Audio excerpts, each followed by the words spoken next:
If you've been wondering about Web3 metaverses and or over the reality, then stay tuned.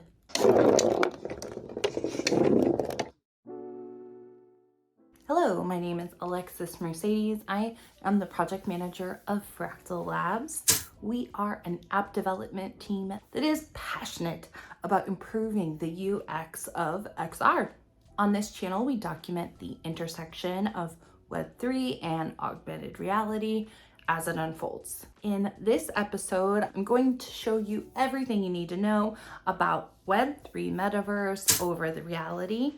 It is an augmented reality based Web3 capable, free, easy to use, user-generated platform. It's a mouthful, but it's good. It's good.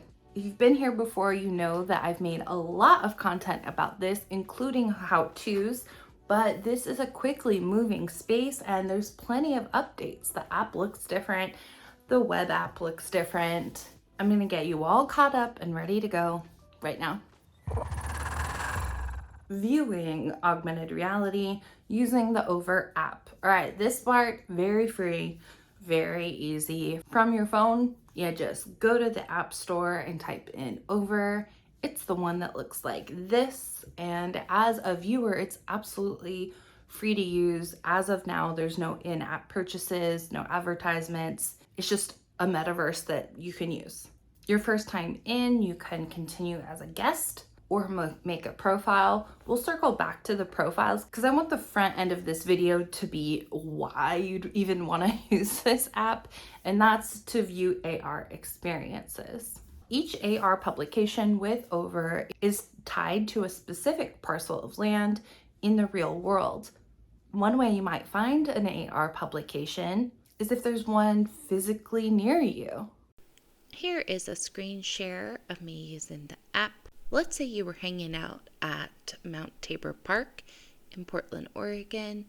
Each of these little hexagons is a hex of land, and by scooting around and searching the map, we can see that there are some live publications. By clicking one, we can visit one. Over's also curated some experiences for you. They've got their own featured list. The default tab on the home screen is the featured list itself. And here there's a list of different publications. We've got the Disco, the Sistine Chapel. That one's my personal favorite. You can click to load any of these. It's going to be something super high quality and something that Over has approved of and probably commissioned to make in the first place. A tab that I find really useful is the recently published. I'm in here all the time, so I'm just trying to dig up what's new and fresh. So I'll go through this list pretty often. Still on the Home tab, we'll scroll over to find the list called Most Recent. Give that a tap, and voila, the freshest, hottest, most recently published augmented reality experiences in the metaverse. Cool beans.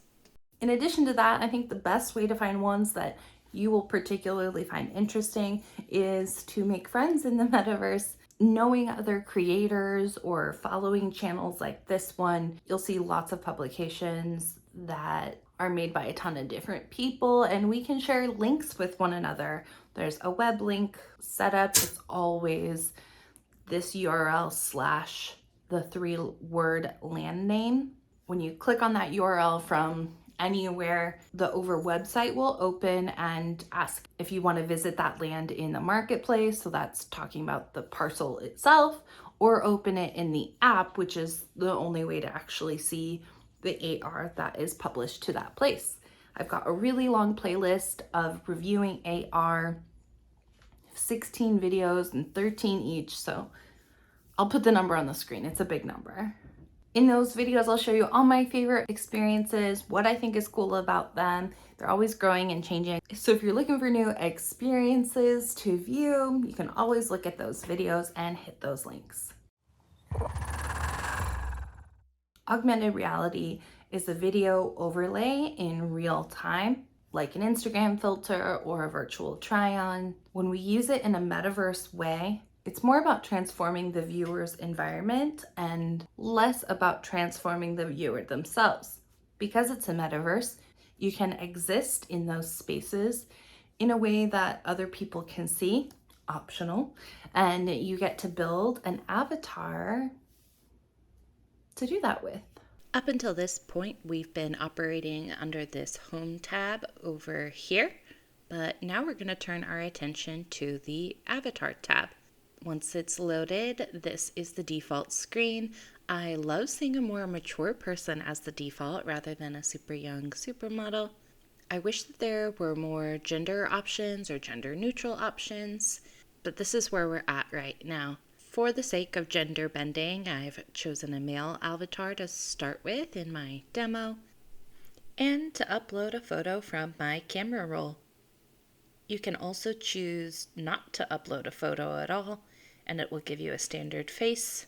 We also have the option to take a photo. I've done that as well. It just uses the front-facing camera. It's kind of nice because it looks at your face from a few different angles, which is a neat little addition. After a short render time, it created this 3D model of my face. I think it looks pretty accurate. So now let's pick out some clothes. Categorized by which body part they're going on, we'll start the torso. We've got this collection by Over, another set called Casuals, and then these other two by Metagate and Cyber Nerd Baby. Those are Over creators that have made some really astounding pieces. So we've got some custom wear by them here in the metaverse. Next up is legs. We've got some similar categories. I chose these sweatpants and the color blue. Instead, we could have been wearing a suit which covers the whole body. I'm fascinated by this astronaut option. Let's also take a peek at accessories. There's only one available at this time, but it is awesome. Once you're fully dressed, you can go through the different actions that your avatar has available to it, so that while you're interacting with others, you can gesture in different ways. And now we're looking at what your avatar will look like while doing those things. Here's a little spin for ya. Yep, there's me. In order to save the avatar, you do need an account, which is fair, but they also have some lazy sign up options, which makes life easier. Voila, this is how you look in the Over metaverse. You can always change it. If you want to create wearables, you can do that. There's a lot of different platforms accepting submissions for wearables, including Over. If you're a 3D creator, you can join their wearable program. So you can create your own unique items for this metaverse and potentially share them with other Over users. Another thing you might do with the Over app is map to earn. Because each space of the Over metaverse is tied to a specific parcel of land, what's actually physically on that space can be used to make bigger, better, more interesting experiences, even though they can also be viewed remotely. To do that, you need an accurate 3D map, which is done using LiDAR technology or NERF mapping, and the owners of said lands might not be able to travel and visit that space to make the map. Thinking ahead on that issue, creators of Over the Reality brainchilded Map to Earn. They've built in all the utilities needed to scan a space and upload a map, and you can basically do it for any parcel that hasn't already been done. At the moment, Over themselves pay map creators through different contests and incentives that happen as events and at special occasions, perhaps monthly. They're still kind of sussing that out, but the long-term idea is that you can sell the maps you've created to the owner or to anyone who wants to design for that space. All right, who are these owners? Why do they own land? How did they do it? If you want to own a parcel of land in Over, it's still pretty affordable to do. So whether it's for your own creative interests or prospect of financial gain, I've confirmed some people have been able to resell and make money real estate style off of this metaverse. I recommend getting started now. You're gonna need a Metamask wallet in order to do that. If you're not sure what Metamask is, what cryptocurrency is, I'm going to refer you to this video. Of course, I'll have that linked below, but it's going to give you the backstory you need to understand what crypto is in the first place. To uphold the values of decentralization, overlands are purchased using cryptocurrency. You can hook up your wallet to your account and then be able to participate in auctions. So we're going to start out at marketplace.ovr.ai, and you can see that they've got some recommendations of where you can buy the over token called OVR.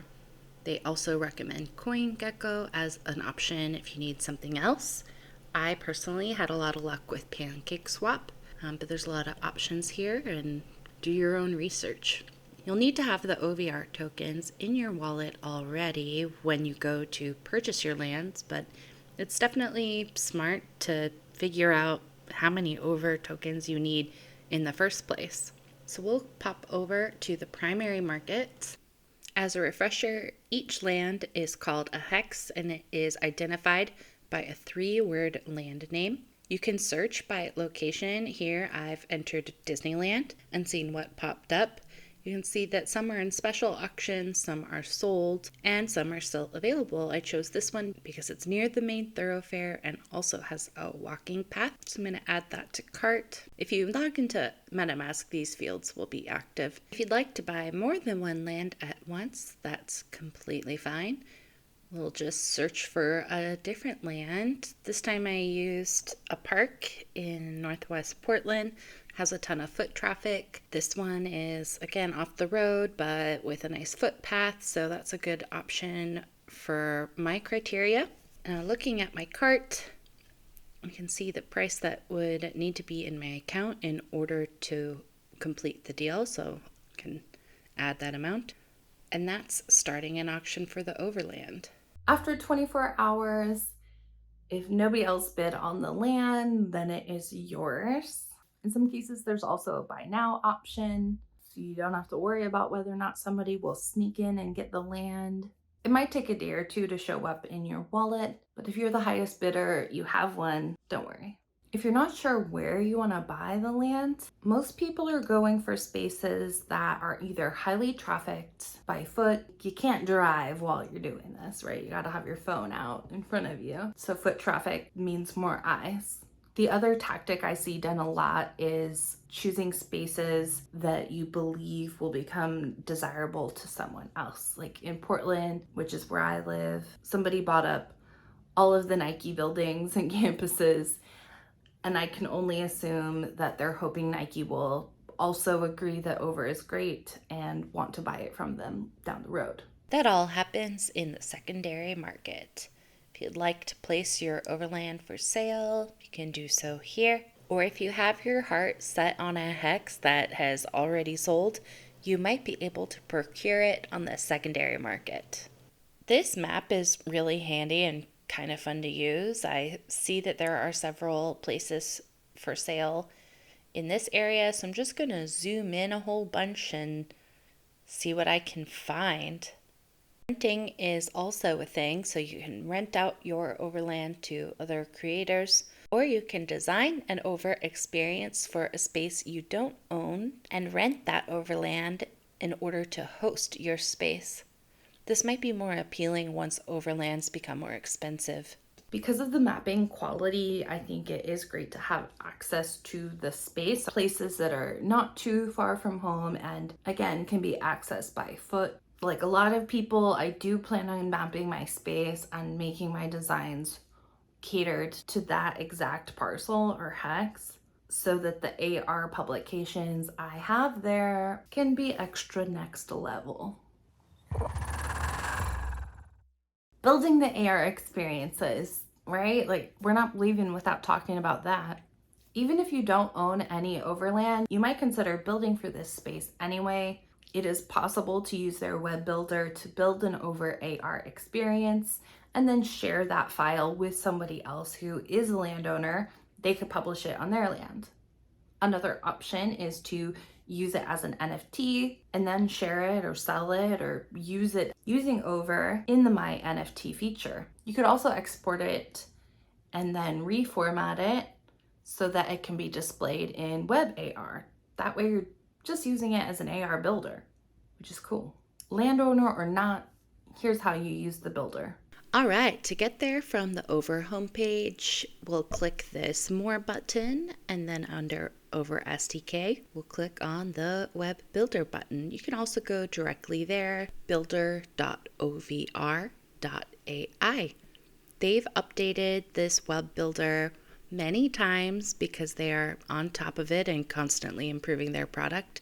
So let's take a tour of what it looks like right now. Unless you have a specific reason not to, I would log in using the same credentials that you use on your mobile device. You can use this free AR web builder whether or not you owned overlands. If you do own lands and you've built something before, those projects will show up here. You can also upload over builds. I can export whatever I'm creating in my Over project, send that to a friend, and allow them to upload it to their account and publish it to their land. If you are a Unity builder or somebody who uses the map to earn option, there are plenty of advanced features that you can use with the builder under these headings.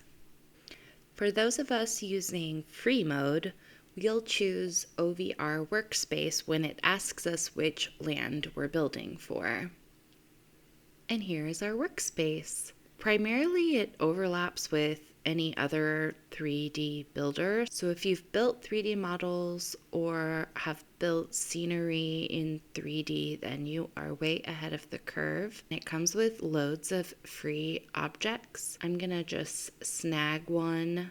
This table looks kind of cool. I'm going to throw that in there. There is a list of everything that populates your AR experience. It's called the hierarchy. I had just added the love table, and so now we can see that. Also, access your Sketchfab models and all of the free models available on Sketchfab if you log in here. That's a really great integration. Any models or images or elements that you have stored on your computer can be uploaded to the My Assets tab.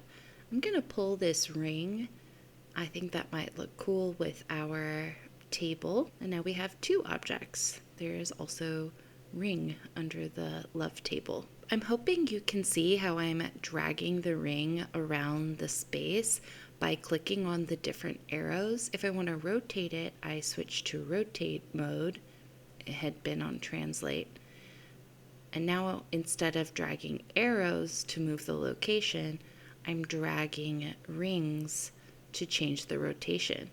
Almost always I need to change the units from 90 to 5 degrees so that I can see smaller changes. Otherwise it'll do 90 at a time, which I think is always too much. I change the size of the objects by manually typing in numbers for the scale. I tried to rotate it, but I accidentally had selected the bounds hexagon instead, so that's what rotated. You can tell by what is highlighted in the hierarchy. So I selected the right object, and now I'm able to rotate the correct object and switch back to translate in order to move the location. It's very important to move the viewpoint around. Because your screen is two-dimensional, you only get a small piece of the puzzle at any given time. Moving it all around allows you to see what's actually going on. The duplicate mode is really easy. You can just right-click an object and then select duplicate. I've dragged that second ring upward and changed the size, so now we have that shape. There are lots of other types of elements you can use here. Grouping is nice, so multiple objects stay attached to one another. I use ambient light changes fairly often to change the temperature of the lighting in the scene. Audio is a great tool, love hearing sound inside these experiences. The options are endless. It's time to export. These 3 lines up here lead you to the files, and I choose export as GLB. And then you can use it pretty much anywhere. To publish that experience on one of my overlands, I select which land I want. It's going to load whichever map Over has available. So you've got this like Google Street View API integration showing this map, but if there had been a map to earn map done there, it would be a 3D map that I could build on, and that'd be extra cool. What we'll do today is import my GLB. My build called Love Loops is now available.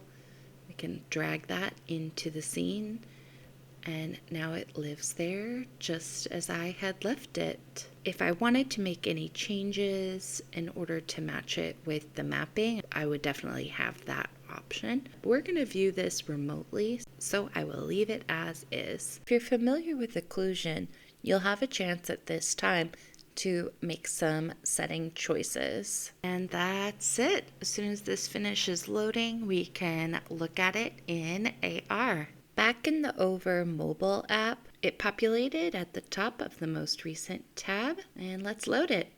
And voila, a custom augmented reality experience that I made in less than 5 minutes. I don't want to leave without giving you some best practices. I may be the person who's viewed the most of these, so I've learned some tips and tricks. The first thing I want to point out is scale. Having consistency of scale between the models in relation to each other is the single most effective thing you can do to make it look polished. Having it bigger or smaller than real life has pros and cons. If I could only do it one way ever, I would do everything just slightly smaller than real life, which gives a living effect, but tends to fit inside indoor spaces better and bump into fewer complications when everything's a little bit shrunk down. 2, use human occlusion. Using occlusion for AR means that certain virtual elements can pass in front of or behind real life elements. By default, I recommend turning on human occlusion and nothing else. That way your builds won't disappear behind walls or trees, but when you walk in front of the camera, you can have the scenery of the AR behind you. Include music thoughtfully. Short loops can become really grating and make it hard to interact with your content. If I'm like, whoa, get me out of here with an over experience, it's always because of the audio. Keep the user experience at the center of your design. Where are they when they first arrive? What is that first thing they see? How will they know what you want them to do? And for gosh sakes, let them know how to find your other work. Don't forget to tag me in your builds. I will keep reviewing these experiences. Definitely let me know if you found this information useful and or if you want me to feature what you've made in our future videos. If you've fallen in love with AR but have decided it's not your piece in the puzzle to be a builder, then consider hiring Fractal Labs. I'd love to make your AR vision a reality. We can build something usable in Over or start building AR into your own custom mobile app or website. I'm still wondering when the Unity integration with the Over web builder will become code-free and ready to use right there on the site. It sounds like a pie in the sky sort of promise, but Over has stood up and completed everything they said they would, so I'm very optimistic about that offering. Thanks so much for watching. If you made it this far and you haven't hit like and subscribe yet, please do so now. Comments are greatly appreciated. I'll be sure to respond to everybody, and I'll catch you some other Tuesday.